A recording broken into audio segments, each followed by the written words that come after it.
Thursday thriller में आज कहानी भारतीय नौसेना की दो ऐसी वीरांगनाओं की जिन्होंने समंदर की हवा के सहारे चलने वाले वेसल के जरिए करीब करीब पूरी दुनिया का ही चक्कर लगा डाला।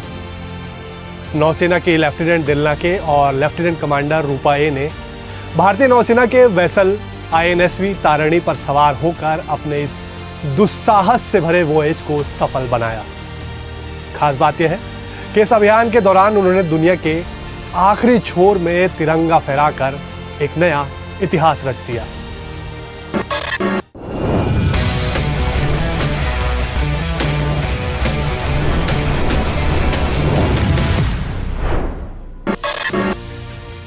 जिस वक्त देश आतंकवाद के खिलाफ ऑपरेशन सिंदूर का सफल अभियान चला रहा था, उसी वक्त भारतीय नौसेना की दो बहादुर महिला ऑफिसर्स हजारों किलोमीटर दूर अनंत सागर में एक के बाद एक उठती डरावनी लहरों का घमंड चूर चूर कर रही थीं। अंतहीन समंदर, एक से बढ़कर एक सख्त चुनौतियां, कभी मंत्र मुग्ध करते नजारे, तो अगले ही पल जानलेवा इम्तिहान। उफनते हुए सागर ने जब ललकारा तो भारतीय नौसेना की दो जांबाज ऑफिसर्स लेफ्टिनेंट कमांडर दिलनाके और लेफ्टिनेंट कमांडर रूपा ए ने अपने बुलंद हौसलों से इस चुनौती का जवाब दिया, और जवाब भी ऐसा कि समंदर भी भारतीय नौसेना की इन होनहार ऑफिसर्स के जज्बे को सलाम करने पर मजबूर हो गया।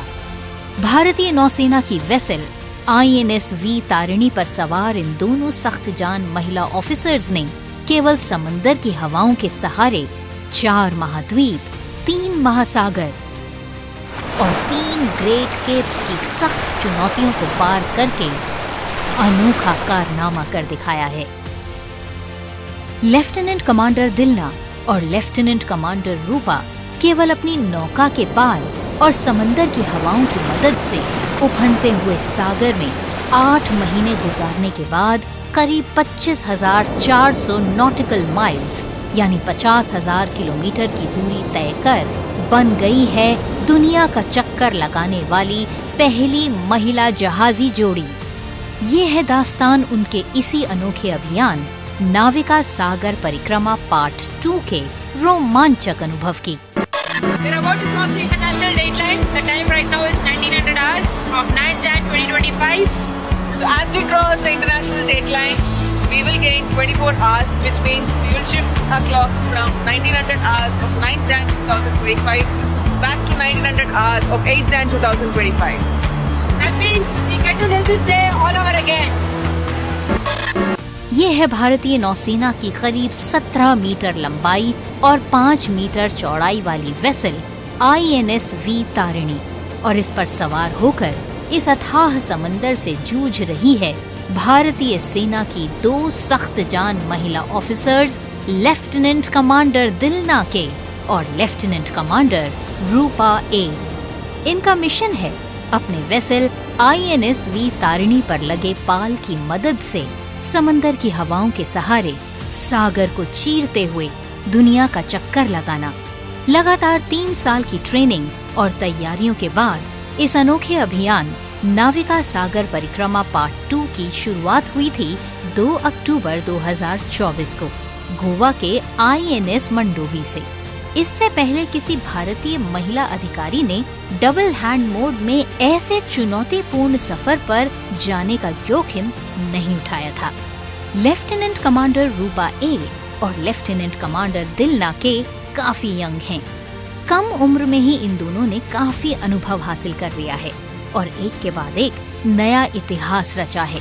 लेफ्टिनेंट कमांडर दिलनाके केरल के कोझिकोड की रहने वाली हैं। उन्हें 2014 में जून के महीने में भारतीय नौसेना में नियुक्त किया गया था, जबकि लेफ्टिनेंट कमांडर रूपा ए पुदुचेरी की रहने वाली हैं। कमांडर रूपा जून 2017 में नौसेना में शामिल हुई थी। दोनों ही महिला नेवी ऑफिसर्स के पिता भी सेना में सेवाएं दे चुके हैं। कमांडर दिलना और कमांडर रूपा की जोड़ी ने इससे पहले भी कई दुस्साहसी अभियान साथ साथ पूरे किए हैं। नेवी के इतिहास में नई उपलब्धियां जोड़ी हैं और भारत की नारी शक्ति का गौरव बढ़ाया है। लेफ्टिनेंट कमांडर रूपा और लेफ्टिनेंट कमांडर दिलना का ये रोमांचक समंदर का सफर पूरी तरह से सेल यानी हवा के बल से वेसल को चलाने वाले पाल के भरोसे किया गया। इस चुनौतीपूर्ण सफर के दौरान इन दोनों महिला ऑफिसर्स ने भारी बारिश, तूफानी हवाओं और डरावनी ऊंची ऊंची लहरों का डट कर सामना किया। Bill and I are really tired today because the sea state has been so bumpy since yesterday night and it's been gusting to 40 knots. So we didn't get much of a sleep and you can look, the boat is a mess. Yesterday I fell from the bed and I was actually rolling. Shifted all the luggage and shifted all the weights behind so that we can do a good downwind course.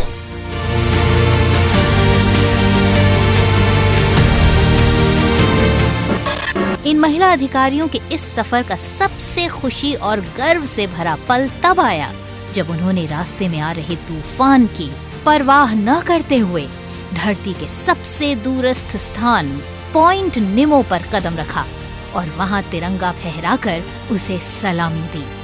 Point निमो को समुंदर का सबसे एकांत कोना कहा जाता है।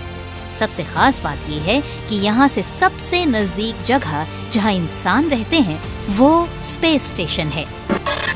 To reach the point Nemo, we had to face a lot of challenges again because we had to take a decision whether there was an approaching storm which was there through the same route. So we had to take a decision whether to go to Point Nemo and make a record or whether to avoid the storm and go away from it. But we took a decision that we will stick to it and we will go to the Point Nemo and fly our flag there.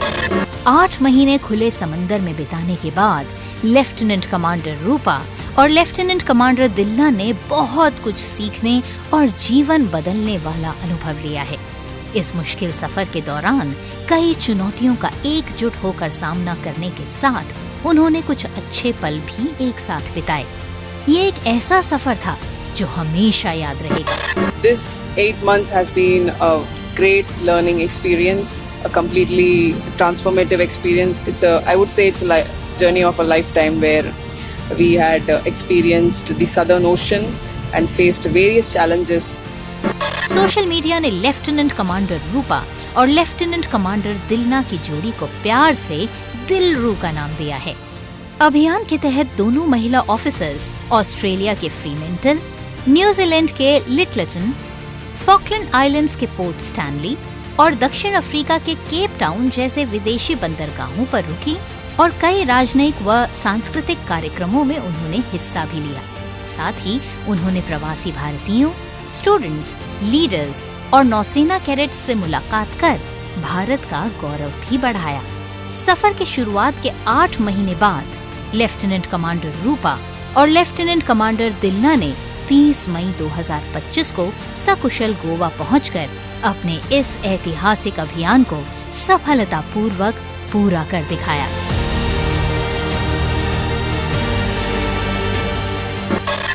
भारतीय नौसेना ने दोनों महिला अधिकारियों के इस ऐतिहासिक सफर की सराहना की है। नौसेना की ओर से जारी बयान में कहा गया है कि लेफ्टिनेंट कमांडर रूपा और लेफ्टिनेंट कमांडर दिलना की ये यात्रा भारत की समुद्री शक्ति, नारी शक्ति और इनोवेशन की मिसाल भी है। यह मिशन भारत की नारी शक्ति की हिम्मत, हौसले और विपरीत स्थितियों में भी हार न मानने की जिद का प्रमाण है। यह मिशन इस बात का ऐलान है कि भारतीय महिलाएं दुनिया में किसी से भी कम नहीं है।